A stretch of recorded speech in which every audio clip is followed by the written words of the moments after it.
ताज्या व महत्त्वाच्या घडामोडी जाणून घेण्यासाठी चॅनलला सबस्क्राइब करा व बेल आयकॉनला क्लिक करा।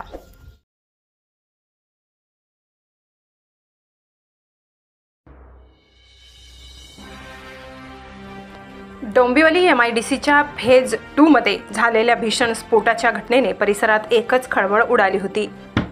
स्फोटाच्या भीषण आवाजानंतर काही वेळातच आगीचे व धुराचे लोळ परिसरात पसरले होते। डोंबिवलीतील या भीषण दुर्घटनेत 6 कामगारांचा आगीत होरपळून मृत्यू झाल्याची माहिती समोर आली आहे। डोंबिवलीतील अमुदान केमिकल कंपनीत लागलेली आग नियंत्रणात आणण्यात अग्निशमन दलास यश आले आहे।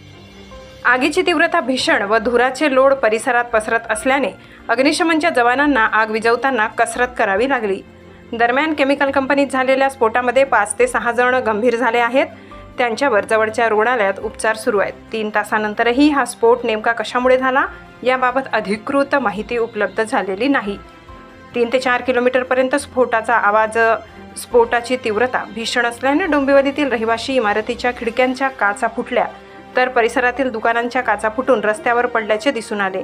या बॉयलरच्या स्फोटाचा आवाज 3 ते 4 किलोमीटरपर्यंत ऐकू आला आणि आजूबाजूच्या घरांच्या, हॉटेल्स आणि ऑफिसच्या काचा फुटल्याचे व्हिडिओ व फोटो सोशल मीडियातून समोर आले आहेत। वृत्तसंकलन विभाग, गर्जना न्यूज।